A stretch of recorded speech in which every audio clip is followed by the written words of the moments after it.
और ये हकीकत है कि हिंदुस्तान का मुसलमान ही सेकुलर है। सेकुलरिज्म का अगर कुली कोई है हिंदुस्तान के अंदर वो सिर्फ मुसलमान।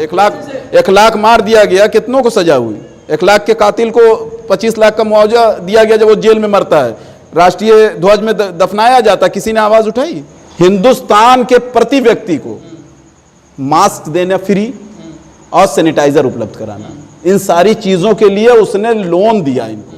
नरेंद्र मोदी को एक नशा है, आज मैं आपको उस नशे के बारे में बता देता हूं। जैसे स्मैक आदमी पीता है तो उसको डोज चाहिए होती है टाइमली, उसी तरीके से उसको स्पीच की डोज चाहिए। अगर वो ना बोले तो वो आदमी पागल भी हो सकता है। इनकी इस वैश्विक महामारी के खिलाफ कोई तैयारी ही नहीं थी। इन्होंने लॉकडाउन, इनके पास एक ही यही इलाज है कि लॉकडाउन कर दो, और इस लॉकडाउन के पीछे भी ये सरकार खेल खेल रही है। इसका भी एजेंडा वर्क कर रहा है कि लॉकडाउन के पीछे कोई ना कोई ऐसा खेल खेल रही है कि जब लॉकडाउन खुलेगा तो हो सकता है कि लोग अपनी जगहों पर से हिल जाएं, जो कंडीशन दिख रही है।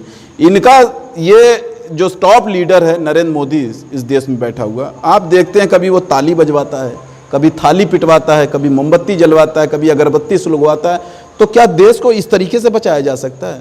और बेवकूफ जन, 20 लाख करोड़ का इससे पहले भी उन्होंने 15-15 लाख खातों में भेजे थे। किसके किसके आए जी? आपके आए, हमारे आए? नहीं, वो तो नहीं, देखिए जुमला था। तो ये भी जुमला है, इसको भी मान करके चलिए। और क्या, ये भी जुमला है। 20 लाख करोड़ भाई आप मजदूरों को मदद नहीं दे पा रहे हैं, 20 लाख करोड़ किसको दे रहे हैं? फिर मजदूरों के लिए कुछ नहीं कर पा रहे हैं, मजदूरों के खिलाफ, मजदूरों के लिए एक गाड़ी नहीं मुहैया करा पा रहे हैं। आप 20 लाख का पैकेज दे किसको रहे हैं? किसको दे रहे हैं? नाम बताएंगे? अरे रोज तो प्रेस कॉन्फ्रेंस करके बता रही हैं 3 क्या लाख चीज? करोड़ का कर्जा दे रही हैं। किसको? 3 लाख। अरे वही बड़े लोगों को। मजदूर कहाँ गया? मजदूरों का जिक्र किया किसी दिन? नरेंद्र मोदी को एक नशा है, आज मैं आपको उस नशे के बारे में बता देता हूं। जैसे स्मैक आदमी पीता है तो उसको डोज चाहिए होती है टाइमली, उसी तरीके से उसको स्पीच की डोज चाहिए। अगर वो ना बोले तो वो आदमी पागल भी हो सकता है। स्मैक जैसे पीने वाला लती हो जाता है। इसका मतलब है कि नरेंद्र मोदी साहब सिर्फ अपने उस नशे के चक्कर में आगे बोल के बस, और क्या, यही सीधा से उनका यही है कि आए, बोले, ताली बजवाए और चल दिए। अच्छा। तो उसके पास उनके अलावा है ही नहीं कुछ। अच्छा। इस टाइम देश जो WHO से पैसा लिया हुआ है, तकरीबन 86,000 करोड़ रुपया आया है समथिंग। तो वो पैसा किस नाम पे लिया है आपको मालूम है? आपने उस लेटर को पढ़ा कि किस नाम पे विश्व बैंक से वो पैसा लिया गया है? किस नाम पे लिया? हिंदुस्तान के प्रति व्यक्ति को मास्क देना फ्री और सैनिटाइजर उपलब्ध कराना, इन सारी चीजों के लिए उसने लोन दिया इनको, विश्व बैंक ने। तो किसको, कितने लोगों को मास्क बांटा गया? मजदूर नहीं, कितना टाइम लगेगा? जब ये रोड पे चलते हुए मजदूरों की लाशें गिर रही है, ये प्रक्रिया में कितना टाइम लेंगे? कितनी लाशें गिर चुकी? आखिर कुछ तो अवेयरनेस आनी चाहिए, कुछ तो जागरूकता सरकार के अंदर आनी चाहिए। 2.5 महीना नियर अबाउट हो चुका है लॉकडाउन का, कितना टाइम और हम ले लें भाई? अगर इसी तरीके से लॉकडाउन 2 महीना और बढ़ा दिया गया ना, तो आने वाले वक्त जो है ना, अभी तो कुछ मुनासिब है, अभी तो कुछ लोग घरों से निकल के मदद कर रहे हैं। आने वाले जो मदद कर रहे हैं अभी, ये कुछ वक्त आएगा ना कि वो भी मांगने कगार पे आके खड़े हो जाएंगे। इस चीज़ को रहते हुए सचेत जाए सरकार, वो चाहे यूपी सरकार हो जो घंटा बजाता है यहाँ पे, और वो चाहे ताली जो बजवाता है वहाँ पे, दोनों को सचेतना पड़ेगा, तब जाकर के हिंदुस्तान बचेगा। कुल हिंद मजलिस इत्तेहादुल मुस्लिमीन को लोग ये समझते हैं कि ये मुसलमानों की पार्टी है, कहते हैं अक्सर। हाँ, इस पे एक तमगा लगा हुआ ना कि मुसलमानों की पार्टी है। आप पूरे विधानसभा का एक सर्वे करा लीजिए, क्या हमने राशन सिर्फ मुसलमानों को बांटे हैं? हमने हर उस गरीब के घर राशन पहुँचाए जो भूखा था, वो चाहे हिंदू हो, वो मुस्लिम हो, वो सिख हो, जो जिस भी समाज से जुड़ा था, हमने राशन उसके दरवाजे तक, ज़रूरतमंदों तक पहुंचाया। हमने कहीं कोई भेदभाव नहीं किया, क्योंकि भूख का कोई मजहब नहीं होता। भूख किसी को भी लगी हो, हमारा मकसद है उसका पेट भरना, हमने भरा। तो आप कहना चाह रहे हैं कि आपने मजहब को नहीं देखा, हाँ, जरूरत को देखा। ठीक है, आपने एक बात कही कि मजलिस इत्तेहादुल मुस्लिमीन को लोग मुसलमानों से जोड़ करते हैं। जी जी, यही सवाल मैंने आपके बिहार के प्रदेश अध्यक्ष से किया था। जी जी, कि मजलिस इत्तेहादुल मुस्लिमीन नाम के मतलब क्या है इसका? कि मुसलमानों के इत्तेहाद की एक मजलिस, इसके नाम का यही मतलब। जी जी, तो उसको मुसलमानों के ताल्लुक से लोग जोड़कर क्यों ना देखें, जब आपने नाम ही ऐसा रखा है? आपको नहीं लगता कि आपके नाम की वजह से लोग आपसे जुड़ने में नाकाम? बढ़िया सवाल आपने किया ये, और ये सवाल अक्सर मेरे सामने आता है मैं बता दूं, इत्तेहादुल मुस्लिमीन जो नाम है, जहां तक मैं अपनी एनालिसिस किया, चूंकि हिंदुस्तान की हर कम्युनिटी कहीं ना कहीं यूनाइट है।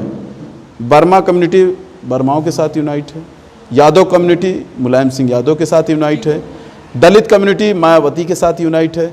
तो जाहिर सी बात है, हमें भी कहीं ना कहीं ज़रूरत है यूनाइट होने की, एक होने की। तो एक होने की जरूरत तो है, लेकिन आप ये क्यों कहते हैं कि ये सिर्फ मुसलमानों की पार्टी? नहीं, हमने नहीं कहा। नहीं, जब आप सेकुलरिज्म की बात करते हैं, अगर ये सिर्फ मुसलमानों की पार्टी हम कहे होते, तो हम बाबा भीमराव अंबेडकर का जो इतना बड़ा फोटो हमारे पीछे लगा हुआ है, इनके एजेंडे पे हम काम ना कर रहे होते जी। हम इनके एजेंडे पे काम कर रहे हैं। इसका मतलब कि हम ओरिजिनल में सेकुलर हैं, और ये हकीकत है कि हिंदुस्तान का मुसलमान ही सेकुलर है। सेकुलरिज्म का अगर कुली कोई है हिंदुस्तान के अंदर, वो सिर्फ मुसलमान है। एक ही तो विपक्ष है, असदुद्दीन ओवैसी के अलावा विपक्ष है कौन? जरा बता दीजिए। चलिए मैं आपसे आज सवाल कर लेता हूँ, चलिए बताइए, ओवैसी के अलावा कौन है विपक्ष?